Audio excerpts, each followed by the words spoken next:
Back in my early 20s, I was trying to kick a major 4-year heroin addiction. Like I said, trying. On my own, which meant that I wasn't using as much and it would be months in between. On this fateful day, someone had given me 2 OC80s. This was when the price of such goodies hasn't reached the almost $100 a piece mark. I had never seen these. They were fairly new on the streets, so after getting off of work at the little coffee shop I worked at, I popped the 2 teeny tiny treats in my mouth and hopped on the train to head into Boston to go see one of my fave punk bands. Now, anyone who knows about kicking a habit, when you start to use less, your tolerance goes down. So number 1 rule there is use less than you're used to. And I had no idea how strong one of these things were. And like I said, major habit. So of course I took them both. And for those who don't know, 1 OC80 is enough to let a 200-pound junkie feel good. So being a 110-pound girl that hasn't touched the stuff in a couple of months, I don't even remember the show. Never mind do I know how I got on the train and off at my stop. Anyways, by the time I got to my ratty little borough of Beantown, I was throwing up every 20 feet or so. I could barely keep my eyes open, but I didn't live in a very good part of the city, and curling up on a corner and hoping I didn't die was not an option. So I propped myself up along the walls and was trying to inconspicuously hurl while trying to make the 5 blocks to my apartment. I was about halfway there when I noticed a shitty car going really slow behind me. I figured whoever was in it was looking for a hooker. The part of town I lived in, anyone could be a hooker. So I just turned and looked at him and shook my head. This was usually enough to get them to drive on. It wasn't. Guy pulls right up to me in this 30-year-old crappy green Honda or something and says in a very thick, what I'm guessing, and please don't tear me apart for not knowing, Korean accent. "You need help? Get in, get in." The man looked to be about 30 and of Asian descent, dressed in jeans, blue tattered t-shirt, and I kid you not, a tux jacket. That has nothing to do with anything. I just thought it strange.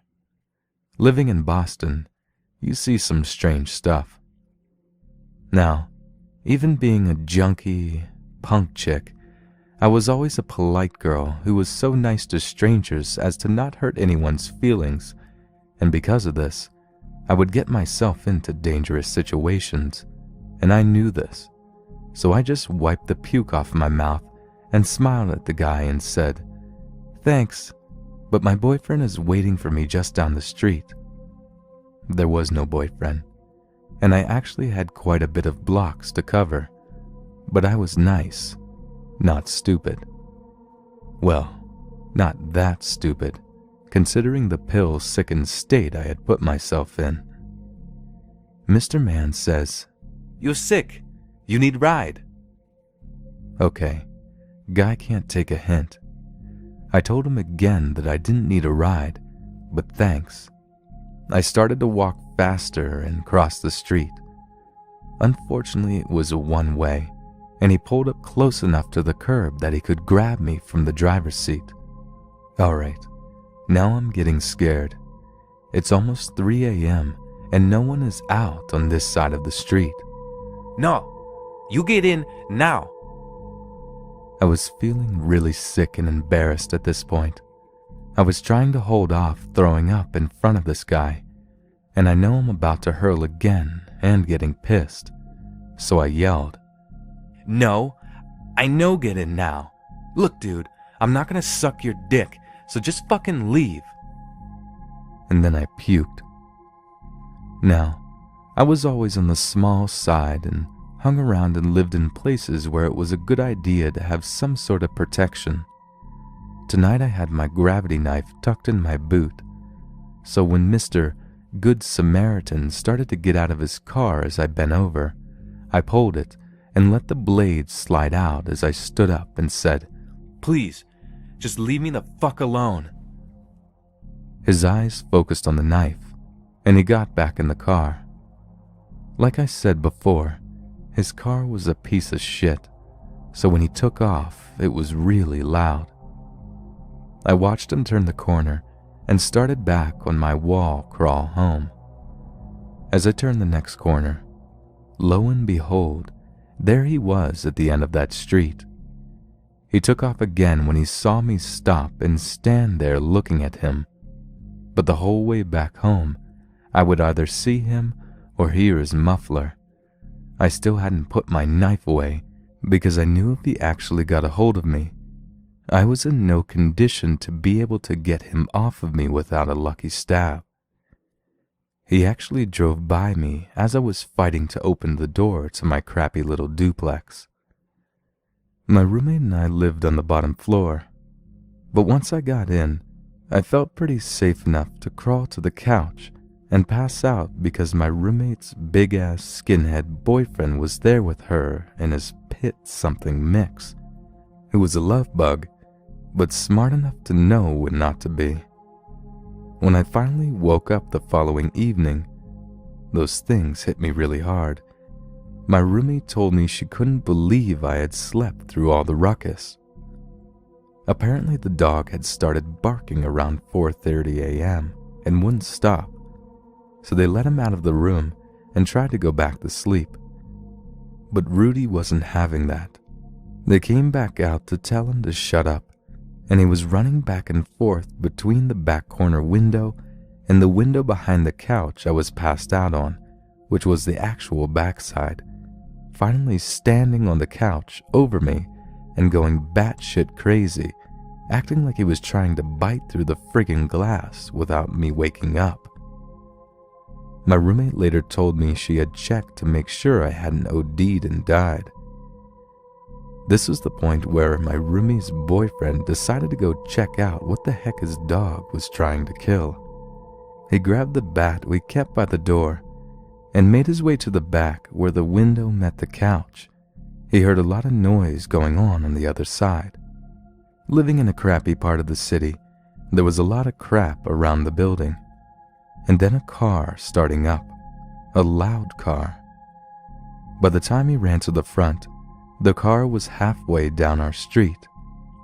When he made his way back around to check the window Rudy was trying to eat through, there was a bunch of crates moved from under the first window he was barking at, stacked up under the window where the couch was, and the screen had been cut where you put your fingers through to open it.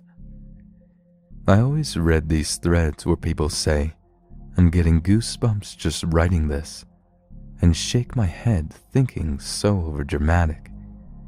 And now I feel like an a-hole, because there really is no way to describe how you feel reliving this. Over the next few weeks, the boyfriend and Supermutt stayed at our place because we kept hearing noises, and imagined or not, it scared the hell out of us. Quite a few times the boyfriend would run out when we would hear something, and would sometimes even catch a glimpse of the guy as he went around a corner, but he was never fast enough. Boyfriend would blame it on the guy being ninja fast, but we just knew he was too slow. Some may ask why we didn't just let Rudy out. This was a point in time in my state where they were thinking of outlawing pit bulls. They had a really bad rap. If we had let him out, Rudy would have caught him, and that would just end bad on a lot of levels. But seriously, what kind of person still tries to get into a house with a psycho pit bull and a 6'2" skinhead trying to kill you with a baseball bat? Now you might ask why we didn't call the cops. Well, like I said, I was into some bad stuff, and as a rule, punks don't like cops. However, the neighborhood I lived in, we all talked to each other, and some of them were cop callers. My next-door neighbor knew what was going on and called the cops one night when she heard someone in her kitchen. She lived alone, She locked herself in her bathroom and started yelling that the cops were on their way, but the guy was persistent and was trying to pick the lock from the outside until he actually heard sirens and booked it. The lady said she heard a loud car start and looked out the bathroom window that faced the street to see, you guessed it, a crappy old green car drive away. When I heard about this, I felt really bad. I mean, this lady was like 87 or so and lives alone. What would have happened if that dude got in? Why, oh why didn't we let Rudy eat him? When the cops finally got there, the three of us were outside, so they started asking us if we heard or seen anything. So we told them what had been going on, and I gave a description of who I had thought was doing it, but also said I wasn't sure of details because I hadn't been feeling well at the time. The cop that was writing it down almost threw his pad and pen down, saying that if people like us, punk rock, smarted up and called the police, they could have got this guy. Apparently Mr. Get In Now fit the same description as the guy they were looking for that was wanted for quite a few sexual assaults around the train station. Now I felt really bad, but still had to give the cop lip over the people like us statement. But that's not the point. I've been clean over 15 years and don't live near town anymore, so I'm pretty sure I would handle things different now, and I know if I hadn't been messed up, then I would have. As far as I know, they never caught the guy. So Mr. Get In Now, let's not meet, 'cause I will let my dog chew your ass.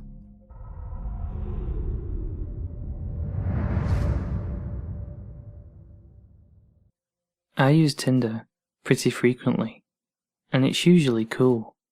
Just meeting people, chilling, smoking with most of them. So, I match with this guy named Charlie, and he seems cool. He's really cute, and he plays music, which is really appealing to me, as I also sing and play the piano. We talk for a little while, and I agree to meet him at his house. Mistake number 1. Why did I think it was a good idea to meet a stranger in their home? I don't drive, so I take an Uber over, and it's a decent way away, so it's kinda pricey. When he buzzes me into the apartment complex, I got this really creepy vibe, but I shook it off as just nerves. I go up to the 3rd floor, and he's standing at the door. Things are cool, we're just chilling. We smoked a couple of bowls, and we're watching a movie. So, he makes a move on me, and I go with it. We end up on the bed, and we're obviously engaging in adult activities, when out of nowhere, he wraps his hands around my neck. Hard. Now, that's all fine and good with me. I mean, I can dig that in the right setting. But alone in a stranger's house, when he didn't even check to see if it was cool, is not one of those settings. I literally can't breathe, and I'm fairly certain I'm turning blue at this point, and he's just relentless. Not only is he asphyxiating me, he's now yelling in my face. Are you scared? I started to struggle, and he was gripping even harder. I seriously thought I was going to die. By some miracle, I wriggle out of his grasp and start screaming. He's yelling at me to calm down, and I'm frantically trying to put on my clothes. He grabs my wrist as I'm trying to leave, and I use all of my strength to pull away and slam the door. As it was closing, the charming guy bid me adieu with the words, "Fucking cunt." I get home, and I look in the mirror, and I have a bruise on my neck. I tried to cover it with makeup, to no avail. I look like I was almost strangled to death. Then, he texts me, saying, "I think you need more than one dick." And I'm like, "Really? You want to bring a friend and kill me together?" Anyway, I blocked him and reported him on Tinder. I wish I could have done more, because I seriously think he would have killed me. I've been debating going to the police, but the bruises are gone, and it's a he said she said thing. But I'm really starting to wonder if I should. because the next girl might not be so lucky.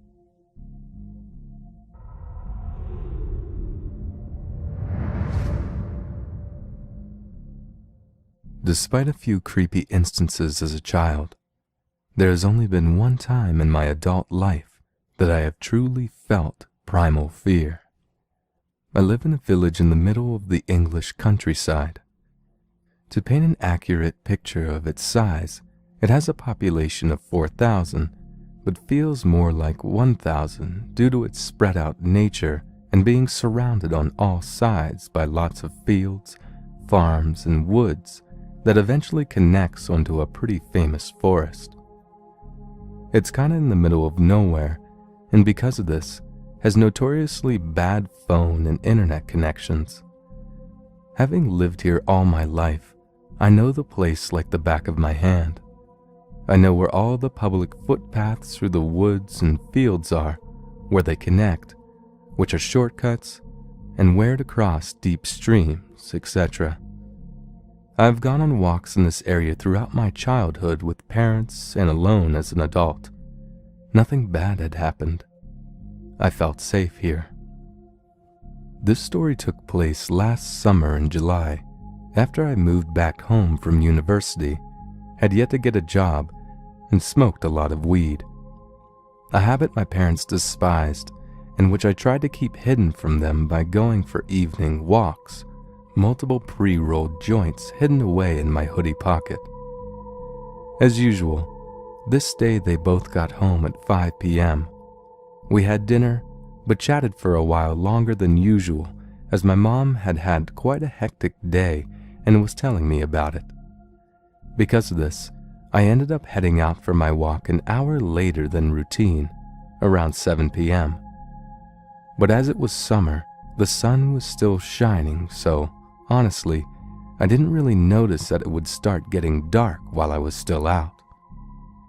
The woodland closest to my house is less than 5 minutes away, and you enter through a gate into a farmer's field. You can see across the open area quite far until the first set of small woods obscures your view. That's where I was heading, as I knew this track takes under 2 hours and leads back onto the same path I was standing on now. More than enough time to smoke the 3 joints in my pocket and for the smell to leave my clothing, I had thought.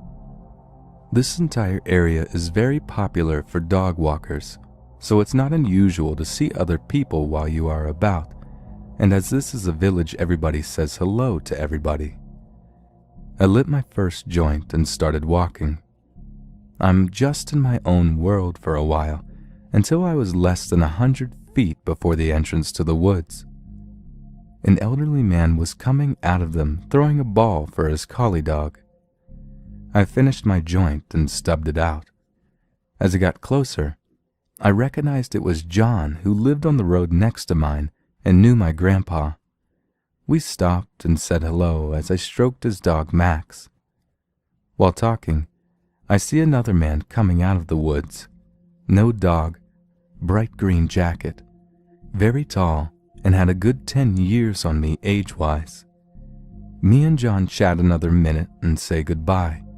He warns me not to stay out here too long, as it will start getting dark soon. True, the sky was bright pink and orange. The sun was indeed beginning to set. I hadn't really noticed. I continued on down the path towards the man. When we were nearly passing each other, I look up to make brief eye contact, smile, and say hello, like everyone here does, even if you don't recognize the person. My eyes instantly met his. He was already looking at me. His dark eyes locked on mine. He wasn't smiling. I didn't know him at all, but I knew something was wrong. It was in his eyes. I swallowed my politeness and looked at the ground as we passed. I had lived in my uni city the past couple of years, so I knew a red flag when I saw one, and my country bumpkin manners evaporated. I quickened my pace a little, and before entering the woods, slyly looked back. The guy was still walking in the same direction, following John. I felt relieved, laughed, cursed the weed for making me paranoid while lighting up another joint and started walking into the woods. It takes about 30 minutes to follow the path through the woods to the end. The pathway exited open into another field that led to another set of woods. The sky was now violet, the dimming light having been obscured to me by the trees. I was already smoking my last joint and was near the entrance to the second set of woods when I felt it. Fear. Complete, crippling, absolute fear worked its way like electricity through every layer of flesh. I'd never felt anything like it before or since, but I knew what it was. I whipped around. Standing at the exit of the first set of woods was the man. I could still make out his green jacket in the fading light. He fucking doubled back, and very quickly too. I had looked back several times while in those trees, and he hadn't been there. For a second I froze, as did he. He knew I'd seen. To sprint the distance between us would take him about 5 minutes. He was obviously in good shape. I threw the spliff and fucking bolted into the woods, the only way I could go. I didn't dare look behind me. I sprinted for a couple of minutes before taking a sharp left turn off the path into the trees, hoping to throw him off a bit, but I couldn't see a fucking thing. The light was already darkening, and the trees made it 100 times worse, especially as I was now in the thick of them. Their branches catching on my clothes like fingers, whipping and scratching my bare legs so bad I bled. I ran and ran, my lungs protesting in pain, hating me for smoking so much, while my heart was throwing itself against my ribcage trying to escape. I couldn't anymore. I threw myself on the ground behind a particularly thick trunk, my back against it, knees to my chest, hand thrown over my mouth to stifle my labored breathing, desperately trying to pump air into my lungs for the next sprint. I listened for the first time. A few seconds pass silently. Then I hear him. Heavy footfalls snapping twigs behind me and about 20 feet to my left. I dare not look in case he sees me.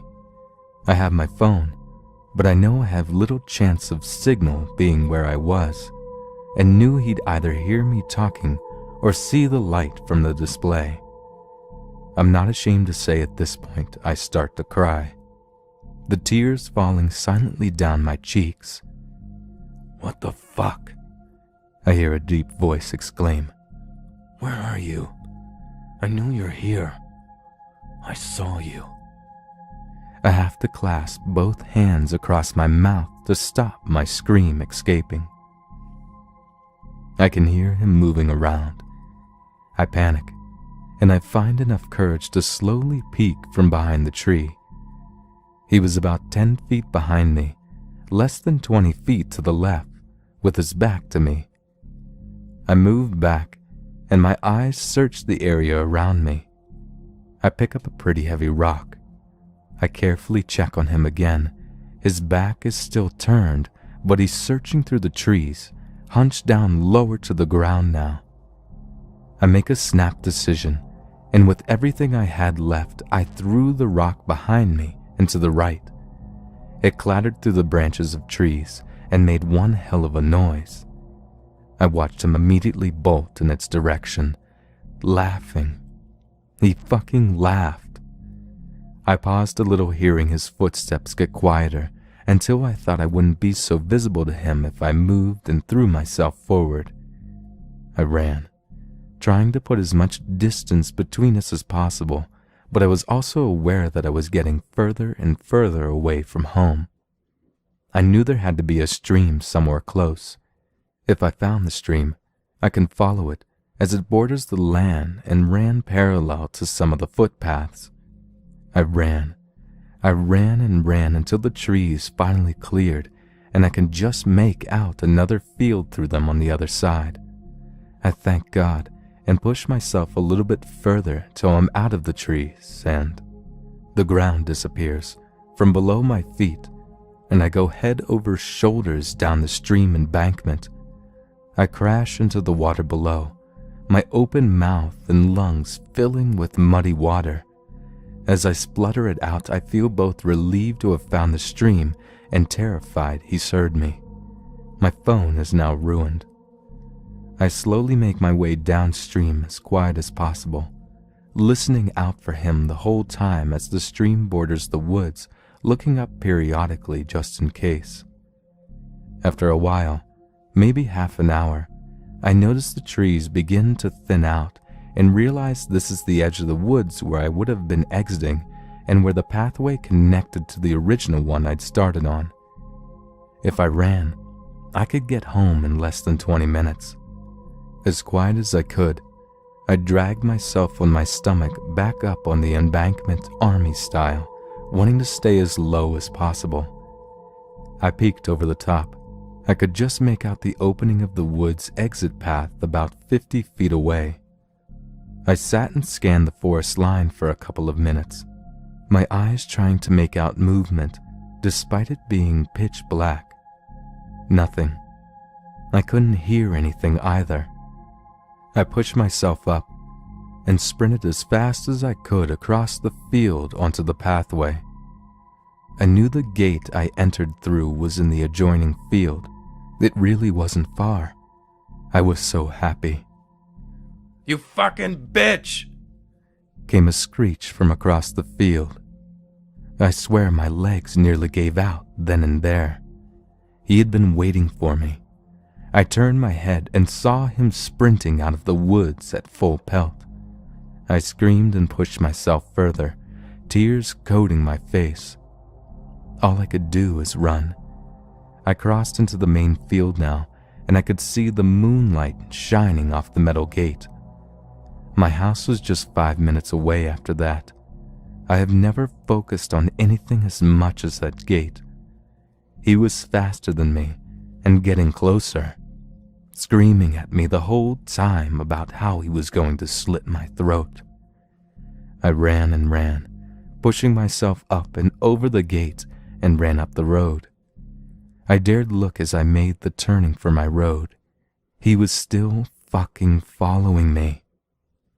I raced up my driveway and threw myself through the door, running into the living room crying and screaming hysterically, pointing behind me towards the door.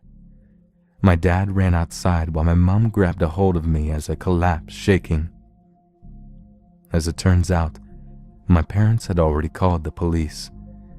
As I said, I was going out for an hour or so at 7, and it was now past 12 a.m., and I hadn't answered when they had called my now broke phone. Very unlike me. We called the police again to explain. They came and I gave a full statement. Both my parents and the police were horrified. Nothing like this happens here. There hasn't been a reported rape or murder in the last 100 years. But one look at me, and it was obvious I was telling the truth. I was covered head to toe in cuts and bruises, soaking wet and covered in mud and blood. I won't go into how this experience changed me. It's depressing. But I will say that the thing that scares me the most is that they never even had a suspect. Despite him following me so closely, he was gone by the time my dad ran outside. That guy is still out there, and who knows what he is really capable of.